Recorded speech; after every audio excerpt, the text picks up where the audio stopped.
Next अब हम first order wave function correction को करने जा रहे हैं और ये वहीं से होगा जहाँ से हमने फर्स्ट ऑर्डर एनर्जी करेक्शन की थी। फर्स्ट ऑर्डर एनर्जी करेक्शन के लिए हमने m is equals to n case लिया था, ठीक है, और उसको लेते हुए हमने सॉल्व किया था। इस करेक्शन के लिए हमें जो रिक्वायरमेंट हम करेंगे वो general m is equals to n वाला मतलब केस नहीं होगा, वो जनरल होगा कि m और n कुछ भी वैल्यूज़ इनकी हो सकती हैं, डिफरेंट भी हो सकती हैं, सिमिलर हो सकती हैं या नहीं ये हम देखेंगे। लेकिन अगर मैं पहले डिस्क्लोज़ कर दूं तो वो हम देखेंगे कि m is not equal to n के केस को सॉल्व करते हुए हमें first order wave function correction मिलेगी, जिसको हम इस तरह से रिप्रेजेंट करते होते हैं। सॉरी, ये ब्रैकेट्स इसमें आती हैं और ये n। ओके, तो मैं अभी वो इक्वेशन जो हमने प्रीवियसली फाइंड आउट की थी, जिससे हमने फर्स्ट ऑर्डर एनर्जी करेक्शन को फाइंड आउट किया था, मैं उसको यहाँ पे लिखती हूँ और वो वाली फॉर्म लिखती हूँ जिसमें m और n हमने मल्टीप्लाई किए हुए थे, ठीक है। मतलब वो हमने जब ये एक्सप्रेशन मल्टीप्लाई की थी दोनों साइड पे और इंटीग्रेशन ली थी और उसके बाद जो एक्सप्रेशन बनी थी मैं वो यहाँ पे लिखने जा रही हूँ। तो अभी हम ये लिखते हैं,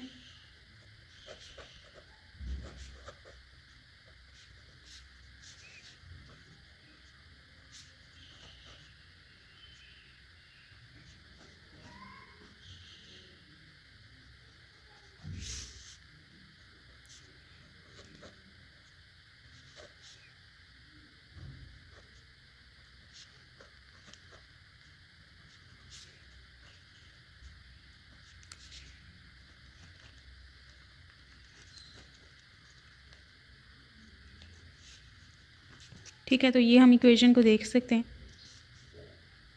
फिर ये जो ये वाला पार्ट था इसको हमने फर्दर सॉल्व किया था। इसको ये हैमिल्टोनियन जो है ज़ीरो ऑर्डर का है, इस पे zero order wave function apply करने के लिए हमने पोजीशन इन दोनों की शफल की थी और जो इसको फिर इस पे अप्लाई किया था। लाइक अगर मैं इसको दोबारा यहाँ पे कर दूँ और जिन्होंने ये किया हुआ है वो अभी वीडियो को स्किप करके या खुद साथ साथ खुद से ही सॉल्व करके लिख सकते हैं, जस्ट कि उनकी प्रैक्टिस हो जाए। तो इन दोनों की पोजीशन शफल की और यहाँ पे मैं ये डायरेक्टली इसको अप्लाई कर रही हूँ साइन ऑफ ज़ीरो पे और इसका होल कॉम्प्लेक्स कंजुगेट, क्योंकि पोजीशन शफल की।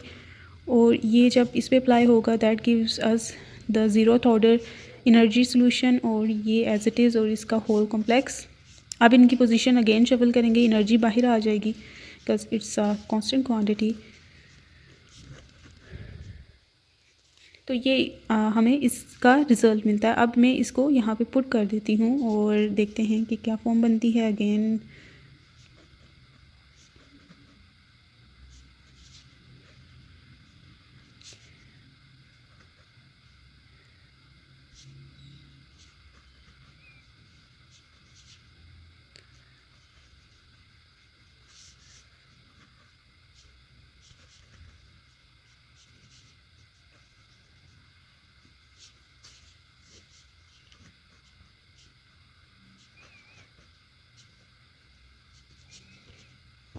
तो ये फॉर्म बन चुकी है और हम देख सकते हैं ये और ये बिल्कुल सेम है, इनमें एनर्जीज डिफरेंट हैं।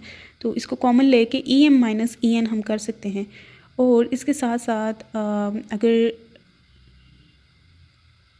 हम ये सिचुएशन देखें ये वाली, ठीक है, ये मैं अगर यहाँ पे इसे अलहदा से लिखूँ, ठीक है, और हम ये देखना चाहें इसकी वैल्यू क्या होगी, ठीक है। These are two similar order solutions लेकिन इनके m और n डिफरेंट हैं, ठीक है। तो m is equals to n के केस में तो ये 1 के इक्वल होता है, लेकिन for m is not equals to n यहाँ पे अगर हम ये सिचुएशन क्योंकि हम इंसर्ट करने जा रहे हैं m is equals to n के लिए, तो वो हमने एनर्जी करेक्शन फाइंड आउट कर ली थी।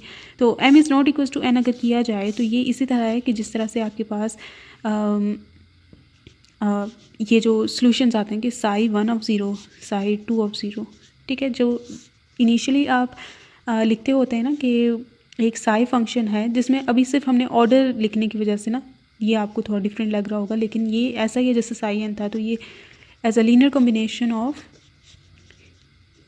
दीज फंक्शंस आप लिख सकते होते हैं। और ये सारे के सारे एक दूसरे के अगर सिमिलर ऑर्डर देख रहे हैं हम, सिमिलर ऑर्डर, ठीक है, if it is similar order, zero order है ना, सारे ज़ीरो ऑर्डर है, तो ये सारे के सारे एक दूसरे के ऑर्थोगोनल होते हैं, ठीक है। सिमिलर ऑर्डर हो लेकिन n और m डिफरेंट हो तो एक दूसरे के ऑर्थोगोनल होते हैं। ऑर्थोगोनल होने का मतलब उनका scalar product, this quantity scalar product zero होता है। ऑर्थोगोनल जो फंक्शंस होते हैं तो ये क्वांटिटी आपकी ज़ीरो हो जाएगी। यहाँ पे अगर m is equals to n हो जाता तो ये 1 होता, ठीक है, जो कि नॉर्मलाइजेशन कंडीशन बन जाती है। तो for m is not equals to n this is equals to 0। तो हम यहाँ पे जो सिचुएशन अब कर सकते हैं वो ये कर सकते हैं कि यहाँ पे हम 0 को पुट करेंगे और इनमें से ये कॉमन लेंगे और ये लिखते हैं इस एक्सप्रेशन को again we are 1 or 2 more steps away from the final result। तो ये E M of zero minus E N of zero, ये ऑर्डर्स का बहुत ख्याल रखना है कि आप मिस्टेक ना कर दें,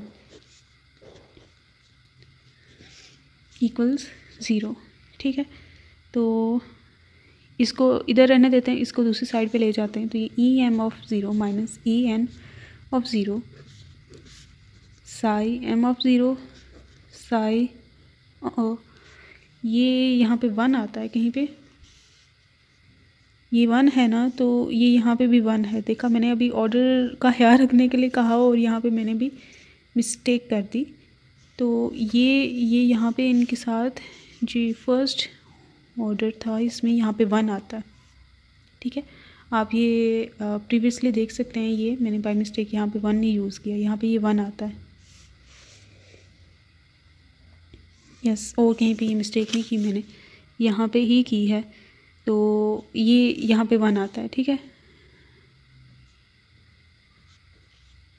and this is equals to negative of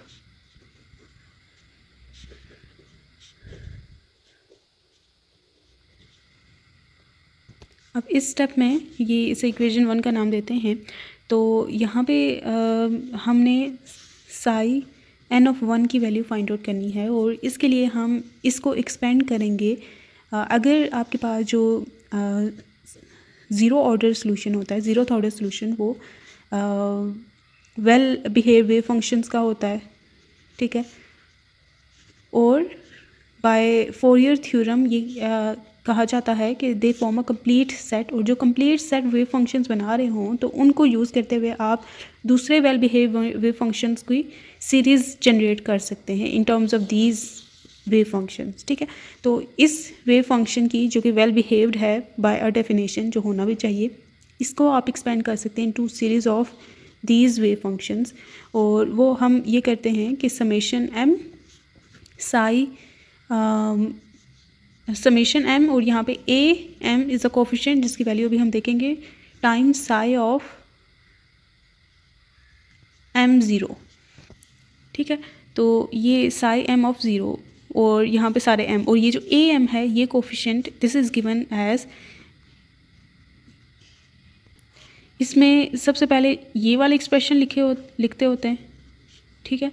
then ये वाली एक्सप्रेशन जिसमें हमने इसे एक्सप्रेस किया है, ठीक है, दिस इज़ ए एम, यहाँ पे ये होता है।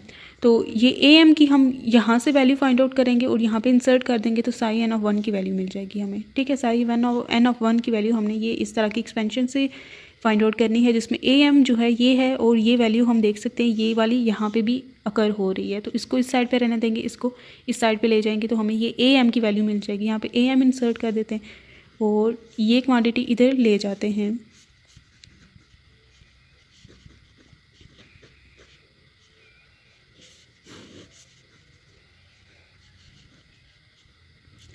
ठीक है, और यहाँ पे m is equals to n वाला केस नहीं आप ले सकते।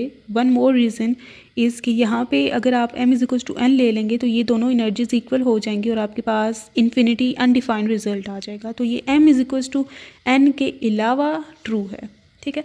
तो यहाँ पे जो समेशन है यहाँ पे हम इसको फिर स्पेसिफाई कर देते। अब ये साई n ऑफ 1 की वैल्यू हो जाएगी, ये वाली वैल्यू यहाँ पे इंसर्ट कर देंगे। m is not equals to n यहाँ पे करना है कि m की तमाम समेशन रन करेगी ओवरऑल वैल्यूज़ ऑफ जितनी भी एक्सपेंशन ये जा सकती है, ठीक है। जितने भी m मौजूद हैं उन सब पे ये हम करेंगे, लेकिन for m is equals to n के लिए नहीं करेंगे।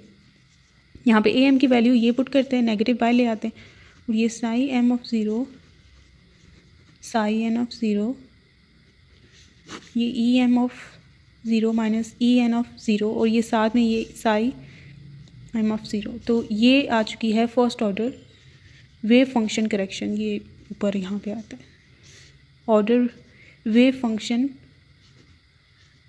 करेक्शन, ठीक है। और वो जो हमने एक्सपेंशन की थी साई ऑफ n की इनटू मैनी ऑर्डर सॉल्यूशंस, तो उसमें हम लेमडा को 1 पुट करते हैं और सिर्फ फर्स्ट ऑर्डर केस ले लें, तो ये हमारे पास करेक्टेड वेव फंक्शन आ जाएगा। ये अनपर्टर्ब सिस्टम का प्लस ये वाला जो हम फाइंड आउट करेंगे इसको सॉल्व करने के बाद, तो ये H double prime H prime ही हो जाएगा फिर फॉर लेमडा इक्वल्स टू 1। तो इस तरह से ये हमारी first order wave function correction complete हो जाती है। ठीक है, इसमें मेजर स्टेप्स हमारे यही थे कि m is not equals to n वाला केस हमने लेना है, और इसमें फिर हमने यहाँ तक सिचुएशन हम लेके आए by putting this equals to 0, और हमने ये सिंपली किया, और उसके बाद हमने एक एक्सपेंशन को जनरेट किया, और इस एक्सपेंशन में am की वैल्यू विच वाज दिस को पुट किया, और पुट करने के बाद हमें वेव फंक्शन करेक्शन मिल गई।